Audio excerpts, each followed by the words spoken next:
125, 126 ও 127 নম্বর ওয়ার্ডে বিভিন্ন জায়গায় জল যন্ত্রণা অব্যাহত।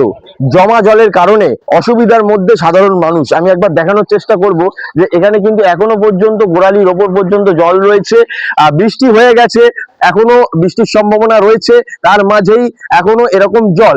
আরো বৃষ্টি হলে এখানে কি পরিস্থিতি হবে তা স্বাভাবিকভাবেই বোঝা যাচ্ছে। এবং আমার সাথে স্থানীয় মানুষরা রয়েছে, কতটা অসুবিধায় রয়েছে। আমরা প্রচুর অসুবিধা, ঘরে সাপ ম্যাং তো ঢুকেই যাচ্ছে, আর ঘরের মধ্যে জল, একটু দেখে আসলে বুঝতে পারবেন যে পুরো ঘরে জল ভর্তি।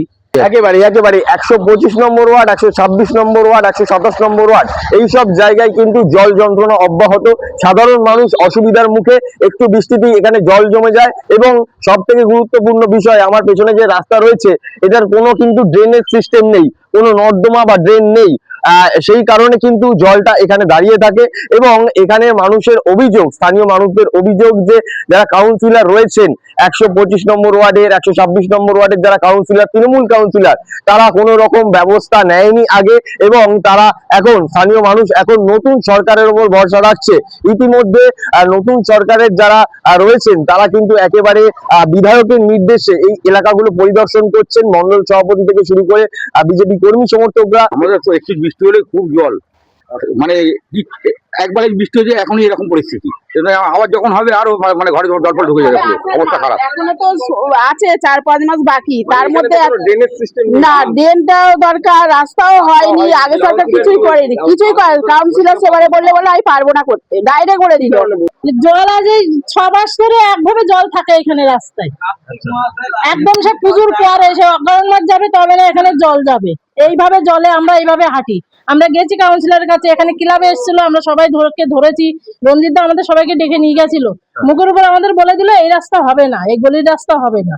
জল যন্ত্রণায় কি 15 দিন হয়ে গেছে, মানে প্রথম জল থেকেই 15 দিন হয়ে গেছে, এই জলের মধ্যেই ডুবে রয়েছি। একটু বৃষ্টিতেই কি এখানে জল, একটু বৃষ্টিতেই জল জমে যায়।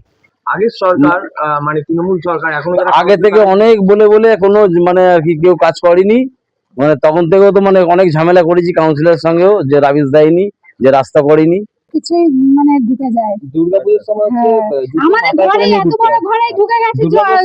জুতো মাথায় করে নিয়ে আমাদের ঠাকুর দেখতে দুর্গাপুজোর সময় জল থাকে, দুর্গাপুজো সব সময় এই যে এই জলটা দেখো না কতদিন যায়, আমাদের ঘরে সাপই তো ঢুকে যাচ্ছে। কাউন্সিলর কিছু করেনি না, কাউন্সিলরকে তো দেখা ধরা হয়েছিল, কাউন্সিলরকে কিছু দেখা গেল না, ওদিকে ধরা হলো, কিচ্ছু করেনি, ওখান থেকে বাইকে করে চলে গেছে। আর আমরা এখানে জলে করে যাই, ভোট দিয়েছি কি করতে কি জানি। 125 এবং 126-এর বিস্তীর্ণ অঞ্চল, বিগত 15 বছরের সরকার এই জল বের করার যে কমিউনিকেশন একটা আছে, একটা খাল, যে খালটা কলাগাছিয়া থেকে শুরু করে 126-এর ক্ষুদিরামপল্লী অবধি আছে, যার মানে প্রায় 4.5 কিলোমিটার দীর্ঘ খালটি এবং প্রায় 15 ফুটের ওপর চওড়া, যার ডেপথ হচ্ছে গিয়ে প্রায় 5 ফুটের কাছাকাছি। এই খালটা নিয়ে আমি এর আগে, বর্ষা আসার আগে আমরা পদক্ষেপ নিয়েছিলাম, কিন্তু আজকের দিনে দাঁড়িয়ে ভাবতে লজ্জা লাগে, এইসব অঞ্চল থেকে এখানকার বিধায়ক, বিগত দিনের সরকার, তৃণমূল সরকারের বিধায়ক এবং কাউন্সিলর যারা ছিলেন, সাধারণ মানুষের কথা এক সেকেন্ডের জন্য ভাবেননি।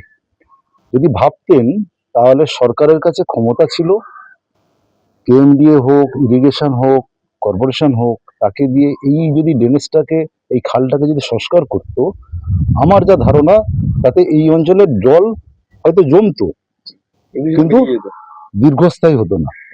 হাই নিউজের জন্য অভিষেক সিংহ, কলকাতা।